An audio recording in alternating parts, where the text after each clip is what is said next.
एकम् अक्षरं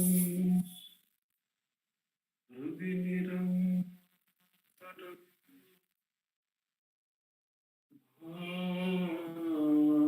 भासते स्वयं लिख्यते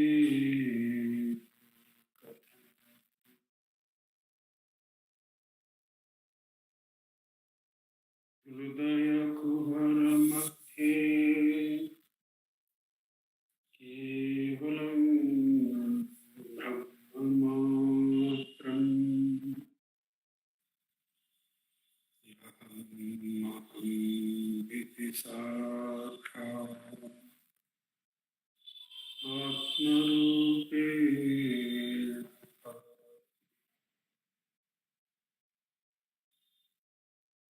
हृदि विषमनसा स्वं चिन्वता मज्जता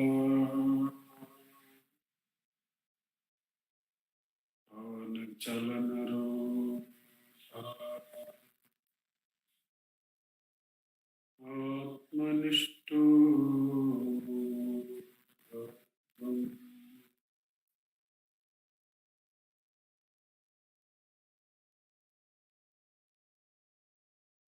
देहं ब्रह्मयवत् जडात्मकम् अहं भक्तिर्न तस्यास्त्यतो माहं तत्तभावशुद्धिसमये सिद्धात्मसद्भाव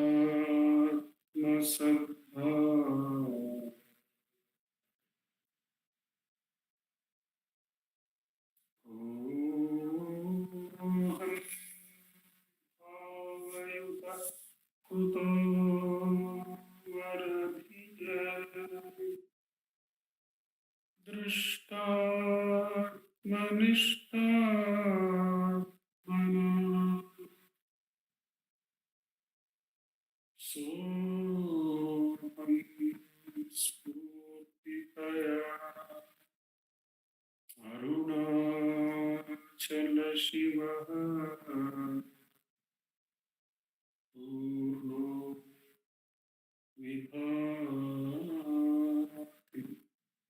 स्वयं सोऽहं स्फूर्तितया अरुणाचलशिवः.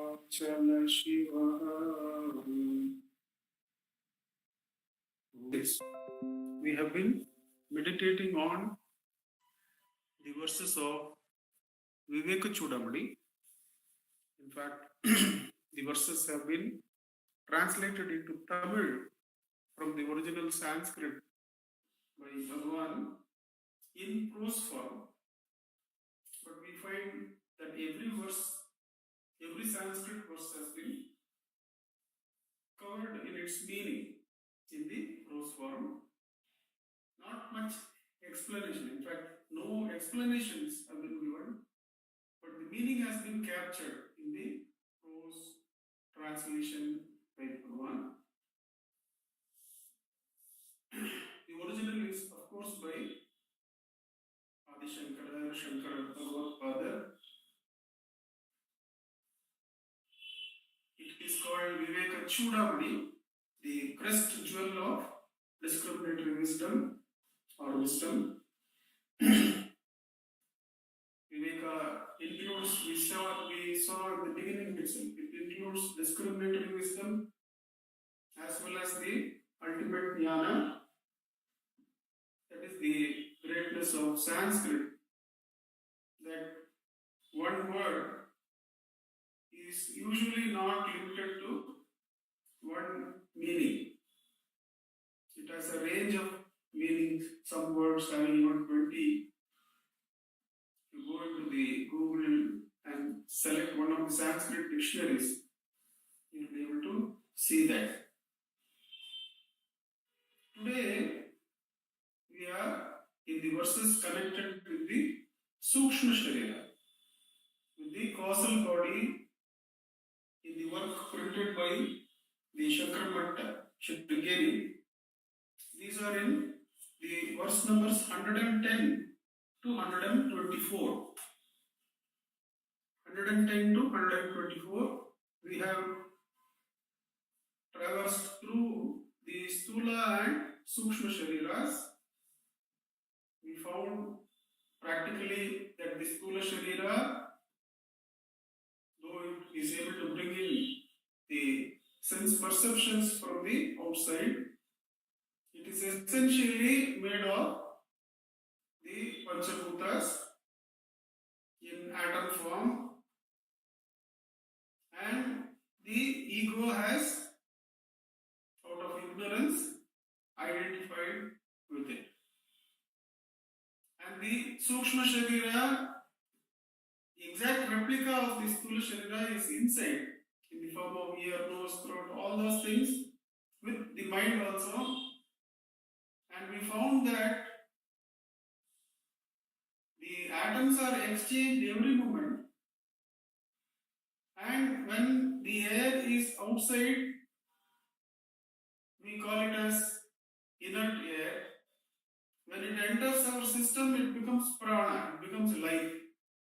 And you exhale carbon dioxide outside, it is called once again as air. That means those atoms are given form by the Sukshma Sharira. So we found that the karmas are carried in the Sukshma Sharira, but then both these are dependent on another Sharira called as Karana Sharira, the causal body, and we are going to go in detail about the verses on Karana Sharira by Adi Shankara, verses 110 to 124.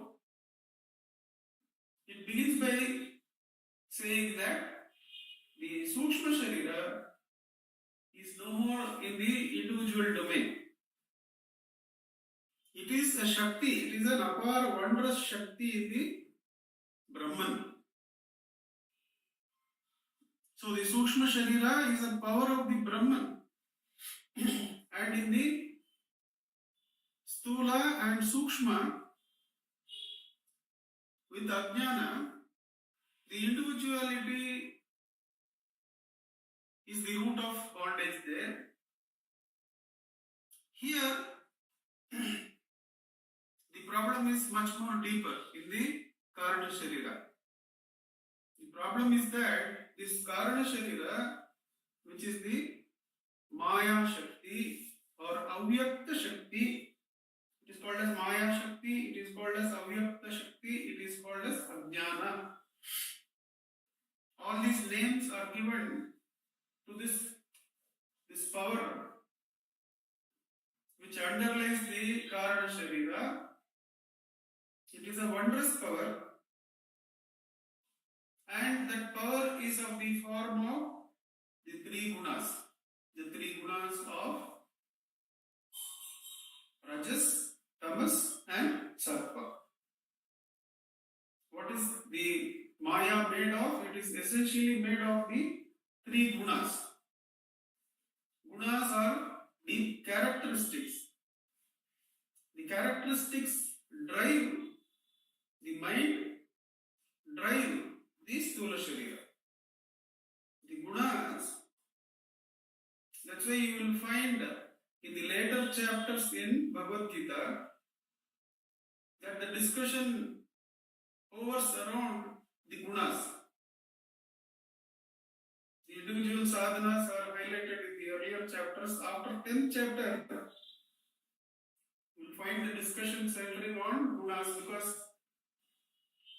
that is the underlying Maya Shakti, which is made up of a confluence of these three gunas. Three gunas of Rajas, Tamas and Sattvam.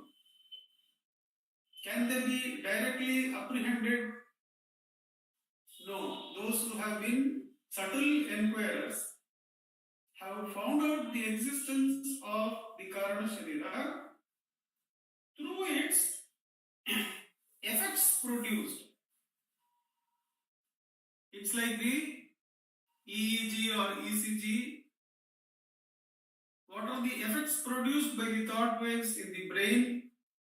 What are the rhythms created by the heartbeats? By the effect of that rhythm, which is captured in the sensors, we are able to detect that there is this throb of the heart, there is, and more importantly, the EEG. You can't feel the throb, so you can feel that the thought energy has these various wavelengths. We are able to find out by the effects that it has on the sensors, and here the effects created by the Karana Sharira. That is how we detect that there is this Karana Sharira, and this Karana Sharira is the root cause of the problem. Unless our investigation takes us to the Karana Sharira and beyond, we are still trapped in the Stula and Sukshma Sharira. We find that the Stula Sharira, though it's very important in our worldly existence, and we identify with that, it is driven by the Sukshma. And the Sukshma arises from the Karana. And the Karana is having much widespread base because it is the Shakti of the Brahman. It's not a Shakti of any particular individual. It is the Shakti of the Brahman which pushes the whole creation, and in the whole universe, this Karana Sharira is the highest power. It is more powerful than any other objective powers. Any other objective powers you can observe, they are all subservient, they are all projected, they are all dependent on this Karana Sharira. So on this undifferentiated Shakti, on this power which is called as Maya, which is called as ignorance, from there is the whole creation is brought out. And what are its contents? Its contents are the three gunas of Rajas, Tamas and Sattva.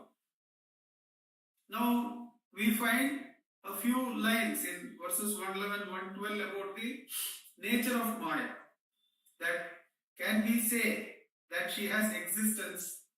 Can we say that she is non-existent? Or can we say she is made up of these two? Because these are concepts known to the individual and the mind. The Sukshma Sharira has these concepts that something is existing, something is non-existing, something appears and disappears, seems to have both existence and non-existence. Can we attribute any of these to the Maya? No, because the individual mind, the mind doesn't have the capacity to penetrate and know this Maya, this ignorance, this undifferentiated Avyakta Shakti. It's not capable. Therefore, the mind cannot say whether it exists or it does not exist or it is a mixture of both.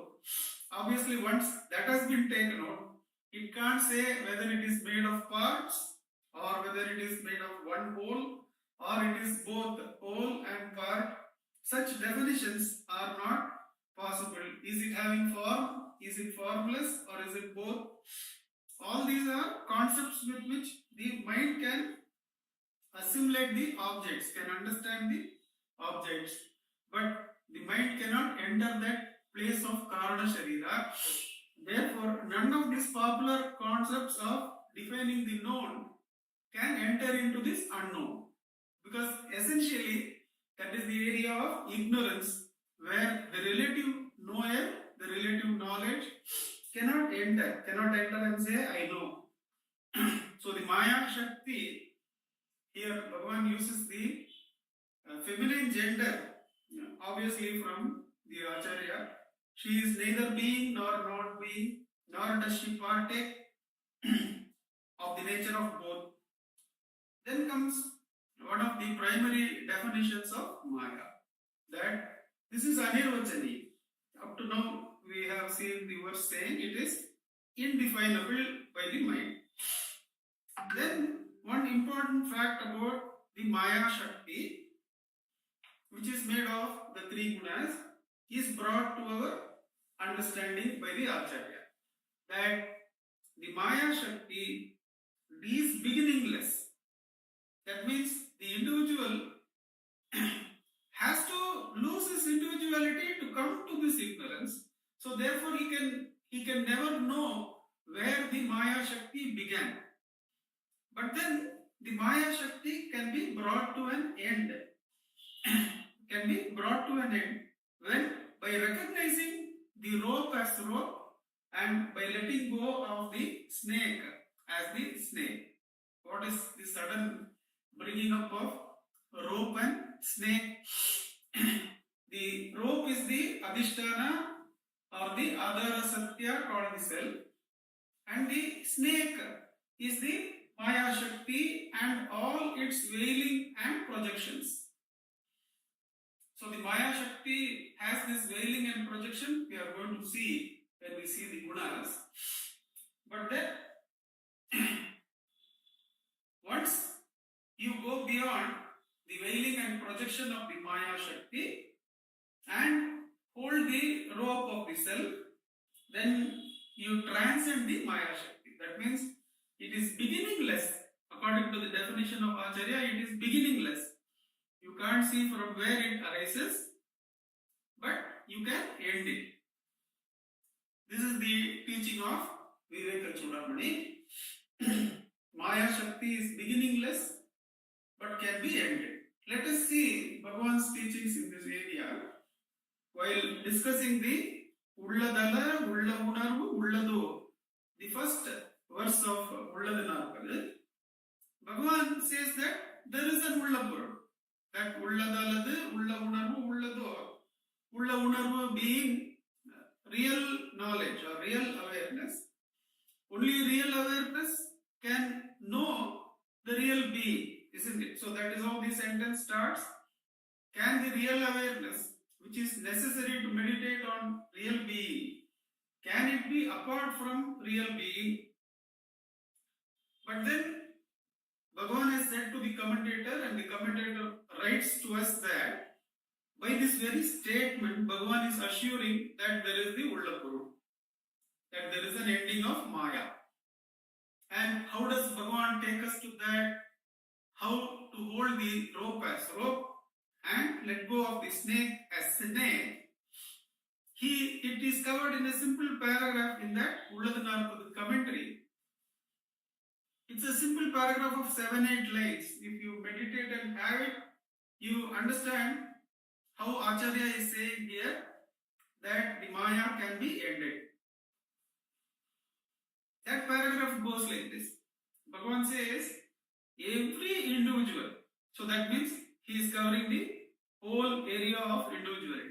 Every individual sees the seer and the objective word see and take both to be real. What is the first sentence? First sentence connects with the ones who feel they are trapped in Maya. What is their experience? The ones trapped in Maya feel that the individual is there and he is seeing a world apart from him, and both he himself and the world in which he is trapped, both are real. He has to find solution in the world. He has to arrive at some point in the world.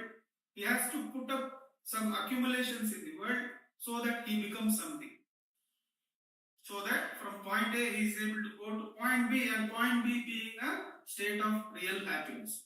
That is how he is operating. The individual is operating from this understanding that both he and the world are real.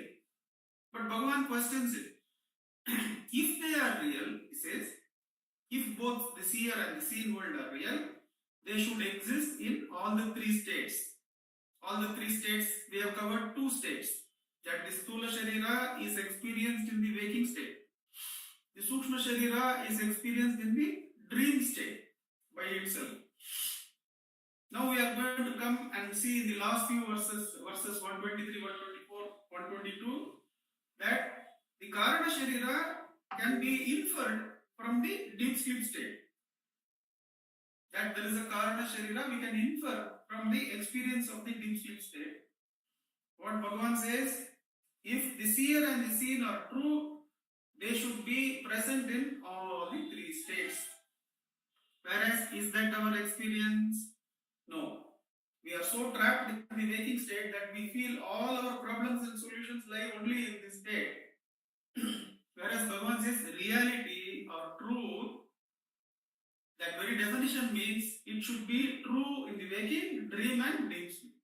Whereas the seer and seen, which is all our experience, is present only in waking and dream and is absent in deep sleep. Bhagavan puts one more layer of understanding. He says that in the waking and dream, what is there?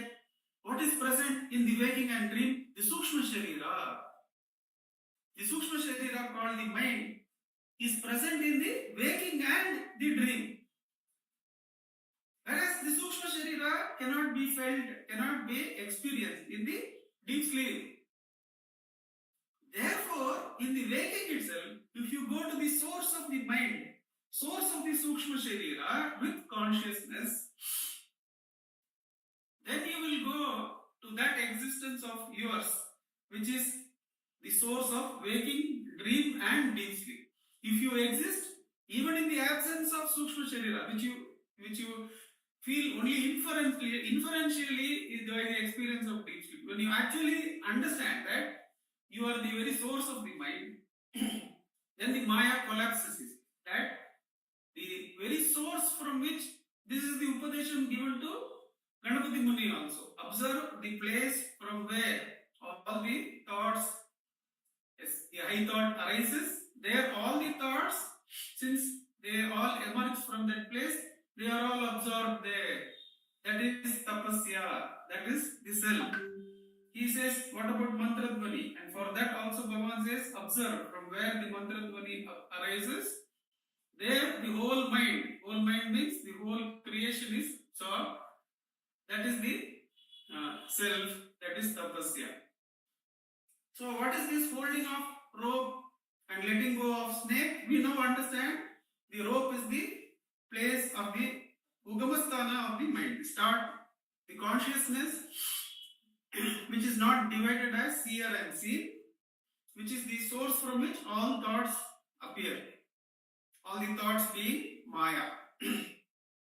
Now, what is the practice Bhagavan has given to hold on to the rope and let go of the snake? Simple practice, he says, that the Sthula Sharira attachment also comes from the Sukshma Sharira. All the effects of the Karana Sharira also raises thoughts. When you put the attention on the Karana Sharira, then the Karana Sharira starts dismantling itself as thoughts, as the effects. You keep letting go of that, you will cross the Karana Sharira into the self. So how to let go of the snake and hold the rope? Bhagavan says, whenever a thought arises, don't hold it, don't pursue it. That is the snake. Let it go. For whom is this snake, you ask? It will come for me. Who am I is holding the rope. And by holding this rope, you dive deep into the Karana Sharira, dismantle the Karana Sharira and go beyond into the self. That is the sadhana. So what does this verse say? Verse number 111. It says that though it is beginningless, by holding on to the rope, by realizing your identity with the rope, and by discarding the snake, the seer and seen, the waking, dream and deep sleep, coming only to that consciousness which is beyond the clutches of all this, from which all these arise, there the Maya is ended. So Maya may be beginningless, but it can be brought to an end, is the teaching of Acharya. When can it be ended? With the integral knowledge of the Brahman, with the integral knowledge of the source, the Hridayam, the Ullapurul, the Illada Purul, that which does not really exist, that is vanquished. That is Bhagavan's teaching. Now, structure of the Karana Sharira, which is made of 3 gunas. We are going to have 2 verses on Rajas, 4 verses on Tamas, and perhaps 2 more verses on Sattva. So, how these gunas, what qualities they bring to this Karana Sharira, which is projecting, which is pushing us into the Sukshma bondage and the Sthula bondage. First of all, the Rajas, the color of Rajas is red, and its nature is activity and power of projection. What is the nature of the Rajas guna in the Karana Sharira? It is activity. Whenever you see activity, you should understand that is emanating from the Rajoguna in the Karana Sharira. If you try to readjust the activity here, that is like trying to manipulate the picture running on the screen. From where it has been projected, where is the film running? The film that is running is the Karana Sharira film, on which the gunas are there and mixed up. And the 3 gunas are Rajas, Tamas and Sattvam. And Rajoguna, the quality is the quality of activity and projection. It is the original cause of all activity. From it arises the mental modification of desires and sorrows. Both desires and sorrows are projection. You feel, if I get that object, I will be better off. And obviously, not getting it is a sorrow. But the feeling of discontent which made you think that that object will fulfill you, will complete you, that is sorrow. So the sorrow is even more underlying than birth. Because the very cause of birth, feeling discontentment, which makes you be born in a limited area, that itself is the guna of the Rajas present in the Karana Sharira. That it projects and feels you are better off by taking a form. Therefore, in the active area, this is the cause of lust, anger, holding on, pride, hatred, egotism, and all these tendencies are caused by the Rajoguna. And obviously, this is part of the thing that causes us into the bondage of birth and death. But at the root of birth and death is the guna of Tamas. So Rajas we have seen, its nature is activity and projection. All the gunas which are outward turned in our mind, like lust, desire, hatred, anger, all these are emanating from the Rajas Tattvam, Rajas present in the Karana Sharira. Now what does Tamas do? Tamas veils, it covers up. Tamoguna covers up. And what is something we see as something else? The rope is seen as snake. That which is ourselves, that which is the self, is made to be seen as non-self. By what? By this root power of Tamas, which veils. So the 2 powers of Maya we get from Rajas and Tamas. The 2 powers of Maya are projection, Vikshepa, and Avarana, the veiling. Vikshepa comes from Rajoguna present in the Maya, and Avarana represents the Tamoguna. The veiling comes from the Tamoguna present in the Maya. The color of Tamas is somehow black, and together with the power of projection, it is the root cause of Bhavaroga. So what is the root cause of Bhavaroga? Bhavaroga's root cause in Advaita Vedanta or in Acharya's teaching is this Karana Sharira, the Maya Shakti present in the Karana Sharira. In the Maya Shakti, what are the 2 gunas out of the 3 which represent the bondage to birth and death? It is the Rajoguna, which is activity and projection, and Tamoguna, which is veiling. There is going to be Sattva Guna. So, the only way out is through Sattva Guna. So, first let us see what is this Tamoguna. Tamoguna has this veiling, and we have to hold that Tamoguna along with Rajoguna which is veiling and projection. This is the bhavaroga. This is the root cause of the illness called as rebirth and birth. Now, suppose somebody is very learned in scriptures. You find great intellectual in charge of all the books in the world. He has made a library of all the books in the world. He is the chief librarian, let's say. Suppose he is still having this veiling. What the Acharya says, all that knowledge of all the books of which you are the chief librarian is of no use.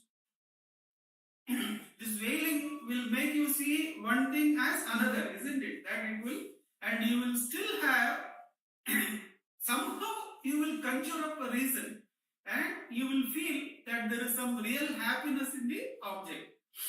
That the Acharya himself says over 2 verses, that even when Guru comes and says, this is the nature of the self, it is beyond Maya, it is beyond the clutches of seer and seen, it is in the Hridayam, all that, it is the Ulla Parul, all this he says, Acharya says, no use. Even of greatest learning, if that jiva has not cut this rope of this Maya, it is not going to see things clearly. It will still somehow justify its misdemeanors as that's all allowed. That's all allowed in the self. So it is said that he who is enveloped by this veiling power, wise or learned, though he may be clever, expert in the meaning of scriptures, capable of wonderful achievements, will not be able to grasp the truth of the self, even though the Guru and others clearly explain it in various ways. Being under the sway of that veiling power, he esteems things which bear the imprint of delusion and ignorance and achieves those things. He feels great by achieving these delusory things. Even though he is taught, he who is enveloped by this veiling power clearly lacks the knowledge and understanding, without which the veiling power cannot be removed. He is always surrounded by doubt and he is always disturbed by the projecting power of rajas. So the book learning is of no use in cutting this veil of ignorance. This tamo guna being present in the Maya Shakti, throwing a veil, unless you stay with Bhagwan and go to the source of the mind consciously, this veil is not going to be cut asunder. What is the nature of Maya? Verse number 118, ignorance, indolence, laziness, inertia, sleepiness, not getting to complete your duties. You get up in the morning, you have been going for walk for 20 years, but it is a cold Bangalore day, you wake up, the mind says, why don't you close and go to sleep for some more time? So that is the Maya, that is the mind choosing. You know that it is good to do sadhana, but the mind will tell, seek comfort. Why do sadhana? Seek comfort. It is also the same as this. And so you can see how the Maya is so close. You can see the effects of Maya. It always makes the mind choose comfort over sadhana. That's the representation. That is the presence of Maya. You can easily see by its effects. The laziness, the omission of discharge of duties, all these, the stupidity are all parts of tamas. One who has these qualities does not comprehend anything and is like a sleeping man or a stone. This is the quality of tamoguna, which is the veiling power. We have seen that. Now come to the way out, that is sattva guna. In the sattva guna, the Acharya divides sattva into the mixed up sattva and pure sattva. Mixed up sattva means the sattva mixed up with the rajas and tamas, and the sattva that is pure. The sattva mixed up with rajas and tamas may lead to some good qualities, may lead to some, okay, you are able to put aside the blanket, you you are able to have the understanding of ethics, the understanding of why you have to carry out your duties. Those are all coming. That is the relative good. We had a discussion this afternoon that in our inner journey in self-inquiry, there are so many relative good that we have used and benefited from all these years. That I have been a good citizen. What are we to do with these positive thoughts that come from within, which have done me so much good all these years? And the answer lies here in the Acharya saying that those gunas are all the Mishran, the sattva mixed up with rajas. So the purity mixed up with activity, it makes you think of ethics, it makes you think of dharma. But is it going to prevent rebirth? The Acharya is saying, no, it's not good enough. It is good, it is not good enough. It is relative good. It is still not absolute good. So this mixed up with the rajas is the reason for you practicing all those relative good, the ethics and all that. Whereas the pure sattva, when you come to pure, what is the indication of pure sattva? The pure sattva results in self-realization, supreme peace, never failing contentment, perfect happiness, abiding in the self, which is the fount of eternal bliss. So when in self-inquiry you come to this silence, where you are able to understand that you are one with self, Bhagavan. When we say grace of Bhagavan, it is the grace of the self. And we find oneness with that. The understanding is that we are in that sattva guna of the Maya Shakti. We are in touch with the sattva sattva, the pure sattva of Maya, which is the toll gate, which is the gateway through which we are going to go into the Brahman, which we have to pay. We have to pay the sattva mixed up with rajas, sattva mixed up with tamas, cross over to pure sattva, that where there are no other thoughts. There is only this purana, there is only this purati. When you are with this purana, you understand that you have journeyed through the gross body, you have journeyed through the subtle body, you have journeyed through even the causal body, which includes the Maya Shakti, which is responsible for the whole creation. The Maya Shakti, we said, is responsible for the whole projection of creation. You have crossed that. And you are one with the self, you are holding on to the rope. Despite, with effort, let us say, you should have this knowledge. Now we are in the Sattva Guna, which is Sattva Sattvam, which is having no Mishran, which is not even holding on to good thoughts. If you ask Dilip ji, he will say, when a thought arises, don't even judge whether it is good or bad. Even it is Sattva Rajas, don't pursue it. Don't differentiate. Ask for whom is this. Hold that rope. The I consciousness, the I am consciousness, the I am that I am. Hold on to the I am, let go of the thought, let go of the projection. Attack the veiling. The veiling is what is covering up who you are and making you think you are a jiva.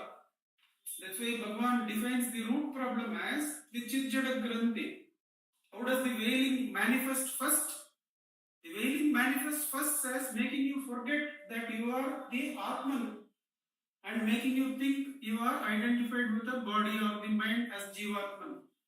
That is the root of all problems, Bhagavan says. The root of the Stula Sharira, Sukshma Sharira, Karma Sharira, Maya.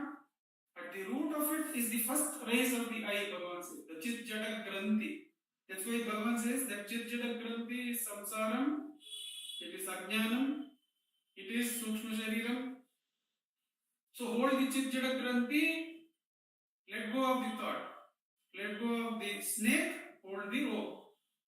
Till the rope alone is, till the I alone is.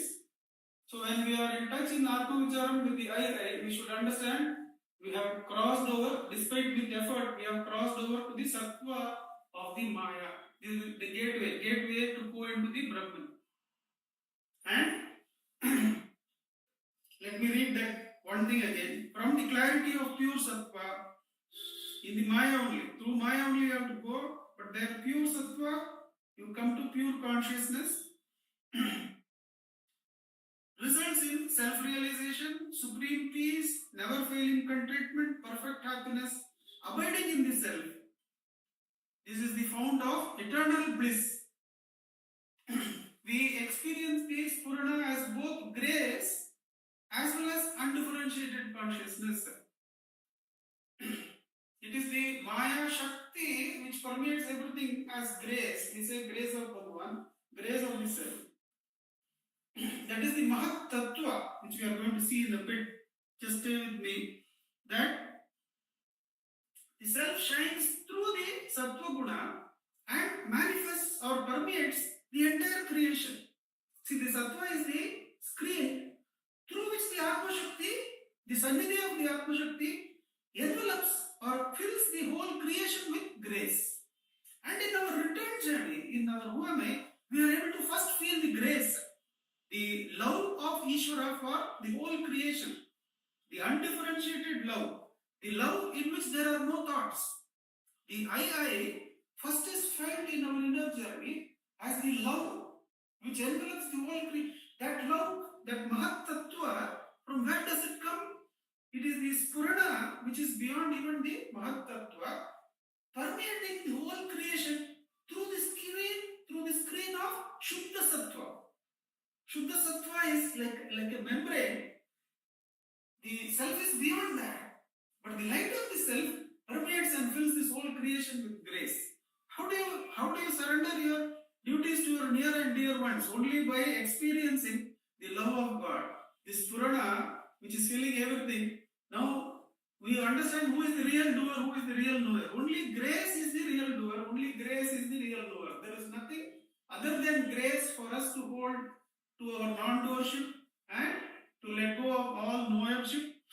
You have to feel the grace of God permeating the whole creation. When you understand the ones whom you felt responsible for are all filled with grace, including you, then you are able to surrender to that grace. Surrender to that Spurana, which is actually filling everything. That is Mahat Tattvam. It is Mahat Tattvam permeating through this membrane, which is also going to be rejected later as non-self. Even the Mahat Tattvam is going to be rejected as non-self in the last two verses. But then, how is this Maya Shakti, which is the Triguna combination, how is it experienced? It is experienced only in deep sleep. By each of us, by saying, I existed and I slept happily. By the confluence of these two experiences of existence, consciousness of what? Of Ananda. I must have been conscious, otherwise I can't record the happiness.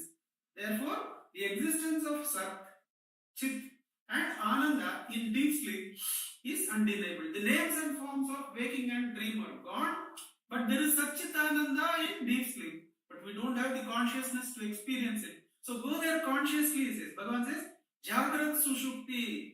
Bring the Sushupti here by letting go of thought. You will experience the Satchitananda as it is unpollutedly present in deep sleep.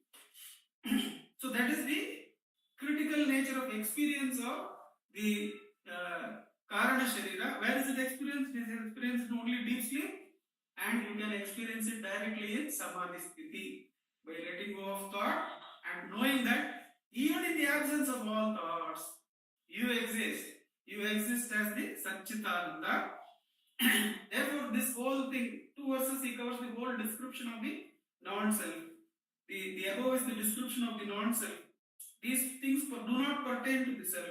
The body, the sense organs, the mind, the ego, its modes, the happiness due to sense objects, elements from the space downwards, and the whole world up to the undifferentiated Maya. All this is non-self. The body, the senses, the experience of relative happiness, sorrow, relative good and evil, up to the Maya, all are non-self. The same thing is repeated in reverse direction. The Mahat Tattva, which feels it has permeated the whole creation. That means what we are calling as grace of Bhagavan. Grace of Bhagavan also goes and subdues itself and it rests as the self beyond the need to permeate anything else. See, why does it become grace? Because it is the Sanjay which permeates everything else. Where is the non-self in the self? So the Mahat Tattva on downwards, from the Mahat, from Mahat cosmic intelligence down to the gross body, everything is the effect of Maya. Know these to be non-self. You take ground upward, Acharya takes from body up to Maya. Go beyond the feeling that there is something that permeates everything. That is the root of Maya, that through the Sattva, this light is permeating the whole creation. From that Mahat Tattva, which has the whole cosmos as its body, down to everything else, every form of body and mind, they are all only the non-self. They are not the self, says the Acharya, and brings us to an end of the discussion of the three shariras. Let's sit in Atma-Vicharam, go beyond the seer and seen, go beyond thoughts, bring deep sleep here, and cross over to the self of all for the next 3 or 4 minutes before Akka comes and takes over. Ujjwalji, you can set the time for us, Revatima. Thanks.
Namo Ramana. Namo Ramana. Prostrations to Ramana. Finding as a self in all beings. With immense grace of the self manifested as Ramana, we are now meditating on the Vivrkachoodamani, the crest jewel of Viveka. And Viveka is something which is, as we have understood even from the earlier verses, we have looked at Viveka and Vairagya. And Viveka is the capacity to discern. Vairagya is the capacity to put into action the result of that discernment. So this is a Vivrkachoodamani. So we are taught how to discern. So today we have gone through the process of discerning between the three gunas or the three attributes of Maya. Now Bhagavan also tells us that this Maya is non-existent. Here today we learn that it has no beginning. Why is this statement that it has no beginning being made? Because I have seen some very earnest seekers. They constantly are stuck with the question, why does this illusion arise? Why did God give us this illusion? Why does this illusion arise in the first place? No matter what we tell them, it's okay. Now that this illusion is there, if you say there is an illusion, what should be the approach? The approach should be to get rid of the illusion. That's all. And how can you say there is an illusion if you are caught in the illusion? You really can't say it. But we hear about the illusion and we accept it with faith that this is an illusion, not by anubhava. If we wake up, then the illusion is really becoming an illusion. But until that point of time, we take the great Acharya's word for it, we take Bhagavan's word for it, that this is Maya and it is Anadi. Because an illusion actually doesn't exist. That's why it's called an illusion. That which doesn't exist, how can it have a beginning? If something exists, then it can have a beginning, it can have an end. But when something does not exist, it cannot have a beginning. So this is Anadi. So there's no point in wasting our time looking at when this illusion begins, in the sense of why does Maya arise? From when did Maya arise? When was the beginning of Maya? We need not waste our time on such questions. But we understand, in order to cross over the illusion, we need to analyze the illusion, or we need to throw some light on the illusion. Subraya Sharma ji has a very vivid way of narrating the story of snake and rope. He says there is a wedding hall and suddenly somebody raises an alarm, oh snake, snake, snake, big cobra is there, and everyone starts saying, oh call the snake charmer, do this, do X, Y, Z, pour burning oil on it, beat it with 100 sticks. So many things are done. But really speaking, what is it that will make us get over that beating that illusory snake? It's only a rope. Or bringing a snake charmer, he goes on to add a lot of spice to that story, saying snake charmer game. He thought these people are under illusion. He said, oh, no, that's a very big cobra. And he demanded money. And he actually put a cobra there. All kinds of very, very imaginative details are added to that story. Because when it's an illusion, you can add several imaginary details to that story. But the real answer would be to, somebody said, just bring a lantern those days, or through a torchlight if it's a dark corner, just switch on the light. Let us see what kind of snake it is. How big is it? So when light is thrown, then the illusion disappears. So now the light that has been thrown is that this illusion has or seems to have three types of attributes as part of it, all mixed up together, and that is sattva, rajas, and tamas. And this tamas is the darkness or the ignorance or the veiling because of which we are not able to see the truth. But how does the tamas manifest? It manifests through rajas. It manifests through activity. Now, how does Bhagavan define this rajas and tamas? He defines the rajas as the vritti or the thoughts. Now, so long as one is caught up in thoughts, the attention on the tamas is not there at all. One is so caught up in the rajas. So, unless the rajas is cut off, the presence of the tamas will not be seen. So, unless the vritti actually means movement. Vrittayo manaha, says Bhagavan in Upadesha Saram. So, the movement is mind. Rajas is mind. And what is this mind, says Bhagavan? It is thoughts. But at the very center of these thoughts, very root of these thoughts is the I thought, which is the tamas, which is the veiling, which is the illusion. I am the body. And what does this I thought do? Bhagavan says, first cut off all the other thoughts through the question, for whom are these thoughts? For whom is this thought? So when the rajas is cut off, what happens is that either one of the two things will happen. One is that it can be that the illusion takes recourse to its own nature, which is tamas. That is, it goes to sleep. It goes into laya. It goes into sleep. If it remains in activity mode, then that question, for whom are the thoughts, to cut away the rajas is the available sadhana for us. But what if it goes into its tamo gunam or going into laya? Then one must be alert not to allow it to go into layam or to take up the inquiry once it gets back into its mode of rajas. So when this process goes on and on, at some point of time, through grace and through the power of the inquiry itself, there will be a crossing over into sattva. That is what Bhagavan tells us. That crossing over into sattva, Bhagavan calls the aham spurana, the pure sattva. So again, what happens, though one experiences that aham spurana, it is likely to be initially intermittent. So what happens, one gets back into the realm of tamas and rajas. So the sadhana has to be repeated to keep one holding on to the Shuddha Sattva. And then the Shuddha Sattva, Bhagavan says, will melt like camphor melts in the fire.